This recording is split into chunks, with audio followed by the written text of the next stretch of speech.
Today, we announce some relief measures. अर्थव्यवस्था को मजबूत करने के लिए केंद्र का राहत पैकेज। वित्त मंत्री ने 8 राहत उपायों का किया ऐलान। There are about 8 such measures being announced under the category of relief. वित्त मंत्री ने कुल 6,28,993 करोड़ रुपए के आर्थिक राहत की घोषणा की। कोरोना प्रभावित सेक्टर्स के लिए 1.1 लाख करोड़ रुपए की guaranteed scheme. Total to 1.1 lakh crore guarantee which is being given for particularly COVID affected sectors. Health sector के लिए 50,000 करोड़ रुपए। Health sector with a 50,000 crore cover, scaling up medical infrastructure. अन्य सेक्टर्स के लिए 60,000 करोड़ रुपए। आत्मनिर्भर भारत रोजगार योजना की अवधि भी बढ़ी। Extension of the Atmanirbhar Bharat Rozgar Yojana. So this scheme now, which was valid till 30th June 2021, which is in another few days it was to get over, we are extending the scheme till 31st March 2022. छोटे कारोबारी individual 1,25,000 तक का loan ले सकेंगे। Absolutely smallest borrowers from the MFI, and this would be a maximum loan of 1.25 lakhs to an individual. राहत package से उद्योग जगत को कितनी राहत मिलेगी? बूस्टर डोज से संभलेगी इकोनॉमी। तो स्वागत है आप सभी का, आपके साथ मैं हूं स्वप्निल। अर्थव्यवस्था को उबारने के लिए वित्त मंत्री निर्मला सीतारमण ने बड़े राहत पैकेज का ऐलान किया है। बीते दिनों कोरोना के बाद देश के कई शहरों में लॉकडाउन लगा था, जिसकी वजह से अर्थव्यवस्था पर गहरा असर भी पड़ा है। वित्त मंत्री ने कुल 8 उपायों का ऐलान किया है। इनमें से 4 उपाय बिल्कुल नए हैं। नए आर्थिक पैकेज में कोविड से प्रभावित सेक्टर्स के लिए नई घोषणाएं हैं। वित्त मंत्री ने कुल 6,28,993 करोड़ रुपए के आर्थिक राहत की घोषणा की है। अब सवाल ये उठता है, जो राहत पैकेज है वो अर्थव्यवस्था को कितनी मजबूती दे पाएगा, साथ ही आम आदमी को फायदा क्या होगा। देखिए, प्रमुख वो 3 सवाल जिन पर आज हम चर्चा करेंगे। प्राइम डिबेट के प्राइम सवाल नंबर 1, इस पैकेज के बाद अर्थव्यवस्था को कितनी मजबूती मिलेगी, और इसका जवाब ढूंढना बेहद आसान है। जो पिछला पैकेज अनाउंस हुआ था पिछले साल, वो कितनी मजबूती दे पाया है, उसी पर इसका जवाब टिका होगा। साथ ही उद्योग जगत को कितनी राहत ये पैकेज दे पाएगा, ये है सवाल नंबर 2। देखिए, बुरी तरह इंडस्ट्रीज प्रभावित हुई है, ये बात बिल्कुल सही है कि पिछले साल जो लॉकडाउन लगा था उस समय भी किसी तरीके से व्यापारियों ने अपनी चेन चालू रखने की कोशिशें की थी, लेकिन अब उनको भी उम्मीदें थी कि जब हम प्रभावित हुए तो हमें कुछ मिलेगा। ऐसे में उद्योग जगत को कितनी राहत ये पैकेज दे पाता है, देखना होगा। और सवाल नंबर 3 है कि आम आदमी की जिंदगी पर कितना असर पड़ता है इस पैकेज का। चलिए, इन सवालों के जवाब खंगालने की कोशिश करते हैं। मेरे साथ जो गेस्ट पैनल जुड़ रहा है, आपको इंट्रोड्यूस करवा देता हूं। सुनील शर्मा जी कांग्रेस नेता हैं, पुनीत कर्नावट जी बीजेपी नेता हैं, विवेक सिंह जी आर्थिक मामलों के जानकार हैं, और अवधेश आकोदिया वरिष्ठ पत्रकार हैं। आप सभी का स्वागत है न्यूज 18 राजस्थान पर। विवेक सिंह जी, आपसे शुरुआत करना चाहता हूं। देखिए, सबसे पहली बात तो अब हमें यही जाननी चाहिए कि अर्थव्यवस्था किस हद तक बीमार है, फिर उसका इलाज कितना जरूरी है। बहुत सधे हुए से पैमाने जीडीपी का आंकड़ा जो कुछ दिनों पहले जारी हुआ, बेरोजगारी दर जो लगातार बढ़ रही है, महंगाई दर, खाद्य वस्तु की कीमतें आसमान छू रही हैं, और लोगों के खर्च करने की क्षमता, जो आमदनी नहीं है तो खर्च कहां से करेंगे।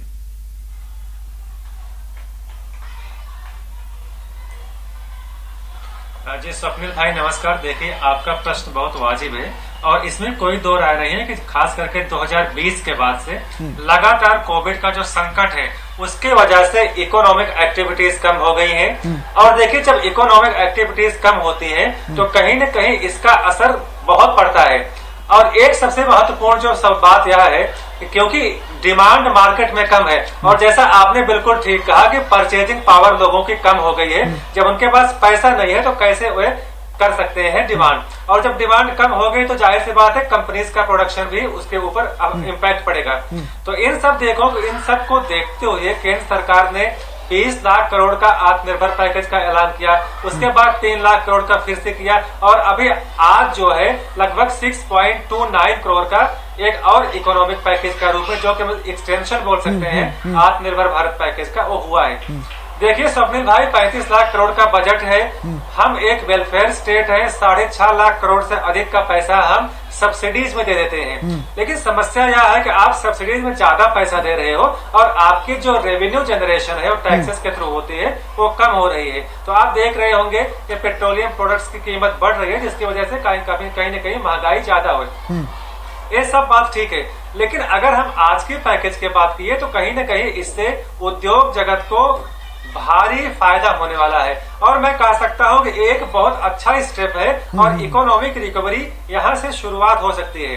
देखिए लगभग 1.1 लाख करोड़ की जो गारंटी जो लोन गारंटी नहीं, लेकिन जिस आशावादिता का परिचय दे रहे हैं अपने जवाब में, क्या हमें ये नहीं सोचना चाहिए कि जो पिछला राहत पैकेज था लगभग 20 लाख करोड़ का आत्मनिर्भर पैकेज जिसे कहा गया, उसका आखिर हुआ क्या? क्योंकि उसका असर कुछ खास दिखता हो ऐसा मुझे लगता नहीं। आपका एक्साइटमेंट उस पर डिपेंड करना चाहिए।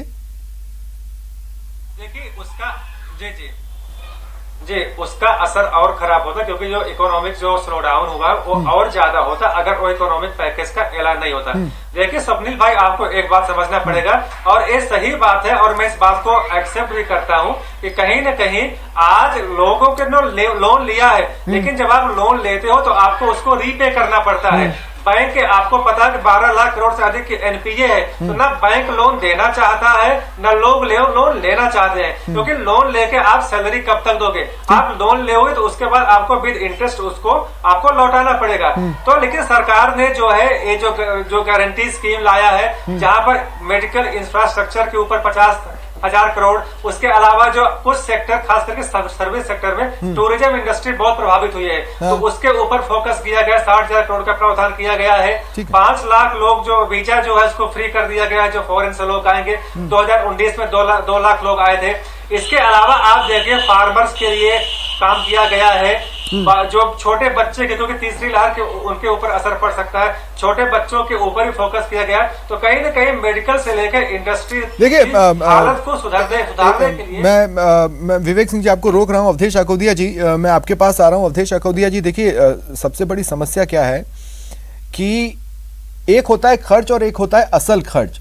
मतलब पिछली बार जो पैकेज था उसमें से असल खर्च कितना हुआ इसको लेके श्योरिटी के साथ कोई आंकड़ा नहीं कहा जा सकता। ऐसा एक मोटा मोटा खर्च का आंकड़ा जरूर आया था जिसमें यह बता दिया गया था कि पूरी राशि खर्च हुई है, लेकिन कहां पर कैसे और असल में कितनी पता नहीं। सबसे बड़ी दिक्कत क्या है ना कि राहत पैकेज लागू करने से जुड़ी सबसे बड़ी समस्या यही है कि कहीं नियम आड़े आ जाते हैं तो कहीं कागजों की कमी। इसलिए इस नई राशि को लेकर कितना एक्साइटमेंट होना चाहिए? देखिए स्वप्निल जी, ये अपने देश का दुर्भाग्य है कि यहाँ पर जो भी उपलब्धियां होती हैं वो घोषणाओं के रूप में प्रचारित उनको किया जाता है, चाहे वो पहला पैकेज था चाहे ये दूसरा पैकेज है। अब आप जब दूसरा पैकेज आपने घोषित किया है तो आपको बताना चाहिए था कि हमारा जो पहला पैकेज था उसका इम्प्लीमेंटेशन किस ढंग से हुआ, कितनी इंडस्ट्रीज ने उसका फायदा लिया, कितनी आपने जो क्रेडिट स्कीम आप लेके आए थे, कितने लोगों ने उसका लोन लिया, किस रेट पर लिया, कितने लोग उससे क्या ऐसा इंफ्रास्ट्रक्चर उन्होंने डेवलप किया, क्या उन्होंने कोई नई प्रोडक्शन यूनिट बनाई, क्या अपनी प्रोडक्टिविटी बढ़ाई, कितने उनके यहाँ एम्प्लॉय बढ़े। तो ये सारा आपको जब तक आप डाटा सामने नहीं रखेंगे तब तक इसकी समीक्षा करना बहुत मुश्किल है। आप कोई फिगर लेके आप एक आ जाते हैं भारी भरकम सा, जिसको बोलना एक आम आदमी के लिए बहुत मुश्किल है, उसको काउंट करना भी बहुत मुश्किल है। इस तरह का फिगर आप लेके आते हैं, लेकिन उसका असर क्या हुआ है ये तो सरकार ही बेहतर ढंग से बता सकती है ना। ऐसे समय में जब लगातार जो औद्योगिक इकाइयां हैं वो बंद हो रही हैं, लोगों को नौकरी से निकाला जा रहा है, तो मुझे तो कहीं नजर नहीं आता है कि जो पहला पैकेज था जो इस पैकेज से कई गुना बड़ा था उसका कहीं असर दिखता है। तो जब इतने बड़े पैकेज का कोई असर नहीं था, तो इस पैकेज का क्या असर आप देख पाएंगे? क्योंकि ज्यादातर जो इसमें पूरा फोकस है वो है आपकी क्रेडिट स्कीम्स पर। Exactly. तो जब मार्केट में जब डिमांड ही नहीं है, लोगों की पेइंग कैपेसिटी नहीं है, लोगों की परचेजिंग पावर ही नहीं है, तो कोई आदमी क्यों कर्ज आपसे लेगा? वो तो पहले ही एम्प्लॉइज को निकाल रहा है वहां पर, उसके पास सैलरी देने के लिए पैसे नहीं है। तो जो स्मॉल स्केल इंडस्ट्रीज हैं, जो मीडियम स्केल इंडस्ट्रीज हैं, उनकी हालत बहुत ज्यादा खराब है। यदि इस स्कीम का कोई फायदा उठाएगा तो वही जो बिग प्लेयर्स हैं वही उठाएंगे, तो उनकी स्थिति तो पहले से ही खराब नहीं है। वो तो इस दौर को सहन करने की कैपेसिटी अपने आप पहले से ही रखते हैं। ठीक है, ऐसे में कर्ज लेना और ऋण चुकाने के तौर पर एक मेजॉरिटी जो राशि होती है वो भी जाती है। पुनीत जी, मैं आपके पास आ रहा हूं। देखिए, आज तो जितना मिल जाए उतना अमृत वाला दौर शुरू हो चुका है, और कम से कम खुशी इस बात की है कि नहीं, हाँ, समय समय पर कुछ आ रहा है, लेकिन वो जमीन तक पहुंचे और उसका असर कब से दिखना चालू होगा, इसे लेकर क्या तैयारियां हैं केंद्र की? क्योंकि केंद्र अपने आप को अर्थव्यवस्था का डॉक्टर मानती है।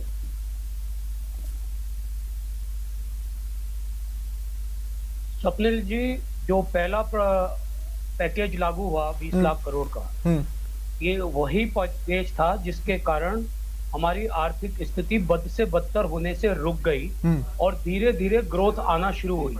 नेगेटिव ग्रोथ जानी थी, ये सबको पता था, पर लास्ट क्वार्टर आते आते 1.2% की पॉजिटिव ग्रोथ गए थे। ये अपने आप में बड़ी बात थी। और मैं अभी अवधेश जी को सुन रहा था, अवधेश जी लगातार वही बात कह रहे हैं जो पहले पैकेज की घोषणा के समय कह रहे थे कि इससे क्या होगा, इससे क्या कैसे हो जाएगा, इसका क्या फर्क पड़ेगा। मैं उन्हें बताना चाहता हूं कि एवर हाईएस्ट जीएसटी का कलेक्शन इस महामारी के दौर में हमने देखा है, और लगातार 4 महीने तक 1,20,000 करोड़ रुपए के आसपास का कलेक्शन देखा, 1,25,000 करोड़ का जीएसटी का कलेक्शन देखा, जो इस बात को बताता है कि इस पेंडेमिक के बावजूद हिंदुस्तान के मार्केट में डिमांड बनी हुई है, लोग कंज्यूम कर रहे हैं, लोग अपना जीवन। पुनीत जी, देखिए, होता क्या है कि पिछली बार जब आपने आकर कहा 20 लाख करोड़ का पैकेज, तो कई लोगों को यह लगा कि वो मार्केट में एक साथ आने वाला है, धड़ाम से आ जाएगा, लेकिन वो उनका वहम था। वो तो हमें समय के साथ पता चला ना क्या क्या हो रहा है और किस तरीके से हो रहा है।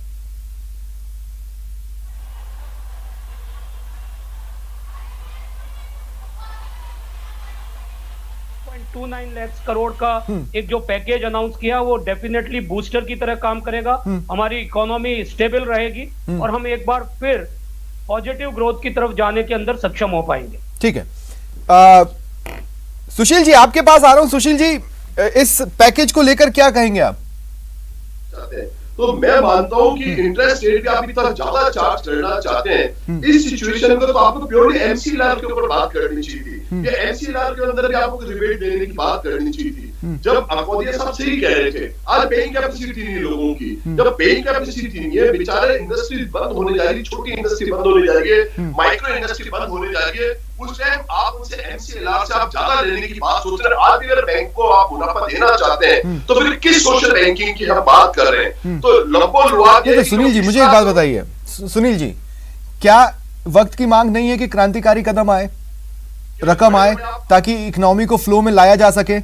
आपके हिसाब से ये इनफ नहीं होगा, लेकिन एक ठीक ठाक कदम भी है कि नहीं? कैपिटलिज्म आपको इसमें दिखेगा कि केवल जो कुछ बड़े प्लेयर हैं, अंबानी जैसे प्लेयर है, अडानी जैसे जो प्लेयर है, या इस तरह के और भी बहुत सारे जो लोग हैं, आपके मान लीजिए बिग, नाम नहीं लेना चाहिए, पर जो बिग प्लेयर्स हैं, उन बिग प्लेयर्स के पास ये पैसा जाएगा। बेचारा जो माइक्रो फाइनेंस में तो सवाल सोचा है इन्होंने। अब आप ये बताइए कि माइक्रो फाइनेंस जो बेचारा धंधा जिसका बंद हो गया है, उसको आप 1.25 लाख रुपया देना चाहते हैं, और वो भी कितना एमसीएलआर प्लस 2% के ऊपर। तो आपको बड़े प्लेयर्स की जगह छोटे बेचारे जो माइक्रो जो बिजनेसमैन हैं, जो मीडियम साइज बिजनेस हैं, उनके ऊपर कुछ सोचा जाना चाहिए। उनके ऊपर नहीं सोचा जा रहा, दुर्भाग्यपूर्ण स्थितियां है। और जो सोचा जा रहा है वो भी एमसीएलआर से डबल इंटरेस्ट, यानी आप उससे 8.25% आप इंटरेस्ट लेना चाहते हैं, आप 7.25% आप उससे इंटरेस्ट लेना चाहते हैं। तो जो 20 लाख करोड़ देखिए, मैं कुछ और चीजें टेबल करना चाहता हूं। विवेक जी, आपके पास आता हूं मैं। कुछ लोगों ने आरटीआई के तहत पिछले आत्मनिर्भर पैकेज को लेकर जवाब मांगे थे। उनको सरकार की तरफ से आरटीआई के तहत जो जवाब मिले, एक तो ये था कि खर्चे का हिसाब दो, पिछले साल दिसंबर की बात है। तो जवाब ये आया कि emergency credit line guarantee scheme में 3 लाख करोड़ की रकम कर्ज के तौर पर दी जानी थी, केवल 1.2 लाख करोड़ ही दी गई। अब पॉइंट वही, मैंने कहा कि राहत पैकेज के सामने सबसे बड़ी समस्या क्या है कि कई योजनाओं के लिए नियम तब नहीं बनाए गए थे, जो 6 महीने तक लगभग नहीं बने, और ज्यादातर रकम ढांचागत सुधार के क्षेत्र में ही दिखा दी गई। अब ये जो नया पैकेज है, इसको एक डिफरेंट अप्रोच के साथ अगर खर्च किया जाता है तो शायद शुभ संकेत मिले, नहीं तो फिर उम्मीद कम है। देखिए स्वप्निल जी, यहाँ पे केवल एक समस्या है कि देखिए आपने बहुत अच्छा काम हुआ है और मैं इससे सहमत हूँ कि ये जो हमारा जो नेगेटिव ग्रोथ होता वो बहुत ज्यादा जीडीपी का नुकसान होता, लेकिन हमने बचा लिया है इन सब आर्थिक पैकेजेस को देके। देखिए आपकी बात सही है कि जो जितना हमको लोन देना चाहिए था उतना हम नहीं दे पाए, क्योंकि लोग लेना नहीं चाहते हैं। अब देखिए एक काम अगर आप कर दीजिए कि जो आपका लोन का रीपेमेंट है उसको आप 5 से 6 साल एक्सटेंड कर दीजिए, उसके बाद लोगों को लोन का चुकाना पड़े, तो देखिए लोन की मांग बहुत ज्यादा बढ़ जाएगी। अभी बात हो रही थी माइक्रो फाइनेंस के और जीएसटी के, जो लोगों ने बात किया, देखिए जीएसटी का कलेक्शन 1.4 लाख तक एक महीने में गया है, लेकिन जीएसटी का अगर हम ओवरऑल टैक्स कलेक्शन की बात करें तो बहुत घटा है और ये बहुत स्वाभाविक है। और इसीलिए से सरकारें जो है, खास करके सेंट्रल गवर्नमेंट, वो पैसा क्योंकि उसका रेवेन्यू जनरेशन कम हो गया है तो पेट्रोलियम प्रोडक्ट, तेल, डीजल और पेट्रोल से वसूल रही है। तो आप ऐसा मत कहिए कि जीएसटी कलेक्शन बढ़ गया है, जीएसटी का कलेक्शन हो या किसी भी टैक्स कलेक्शन हो, घटा है। अभी बात हो रही थी माइक्रो फाइनेंस के और छोटी और बड़ी जो कंपनियां हैं उनको हम क्या फायदा दे रहे हैं। देखिए आज के ही ऐलान में कहा गया है कि जो आप जो क्रेडिट लाइन की बात कर रहे थे, जो स्मॉल सेक्टर के या जो बहुत छोटे छोटे उद्योगकर्ता लोग हैं उनको भी 1.25 लाख रुपए तक का लोन मिल सकता है, तो उनको भी राहत मिलेगी। इसके अलावा जो बड़ी कंपनीज है PLI करके प्रोडक्शन लिंक्ड स्कीम, वो भी 1 साल के लिए एक्सटेंड कर दी गई है। और स्वप्निल भाई लास्ट बात कहूंगा, 1000 लोग जिस कंपनी में काम करते हैं 1000 तक या 1000 से ऊपर, उनका भी सरकार ध्यान रही है और प्रोविडेंट फंड का वो पैसा पे कर रही है। तो कहीं ना कहीं सरकार जितना कर सकती है और इस परिस्थिति को देखते हुए सरकार कर रही है। और हाँ, ज्यादा की डिमांड तो हर समय होती है, लेकिन सरकार को लेकिन सुनील जी, मैं समझना चाह रहा हूं, सुनील जी अभी हाल ही में आप ही के पार्टी के सबसे बड़े चेहरे ने बोला कि भाई अब राहत पैकेज का ऐलान होना चाहिए।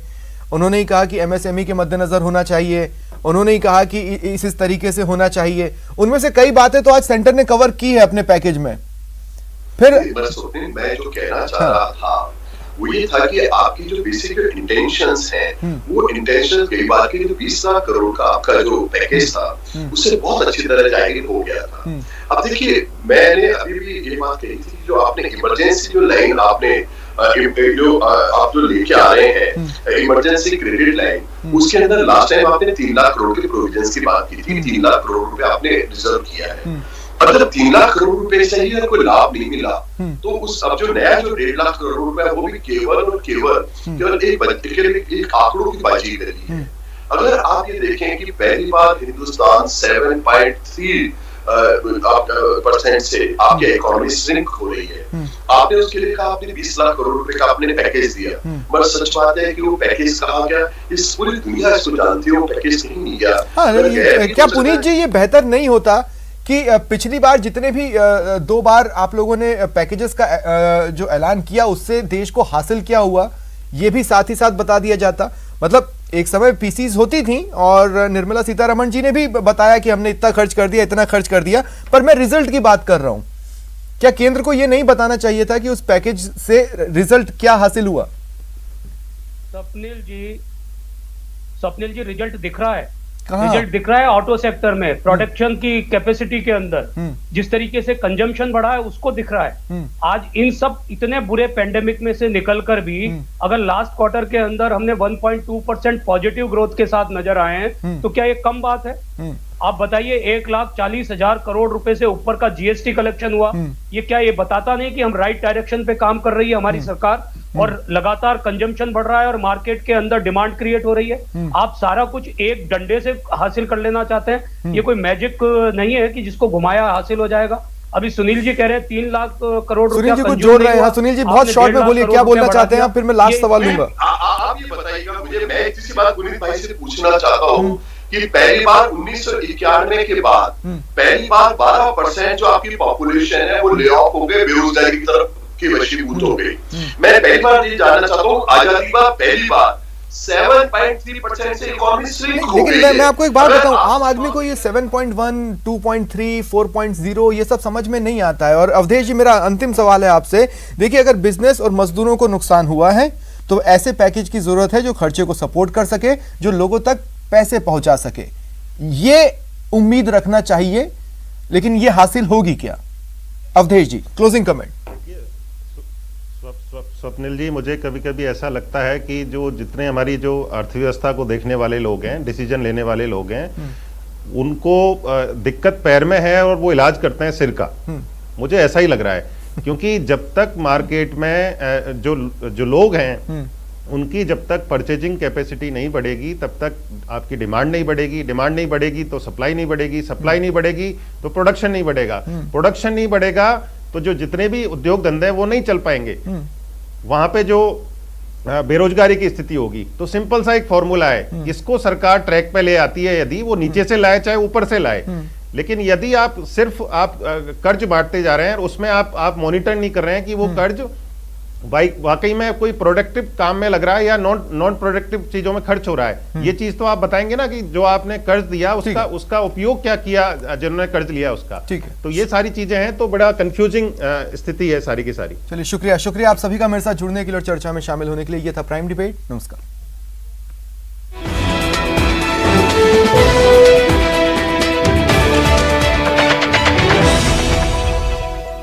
कहते एक से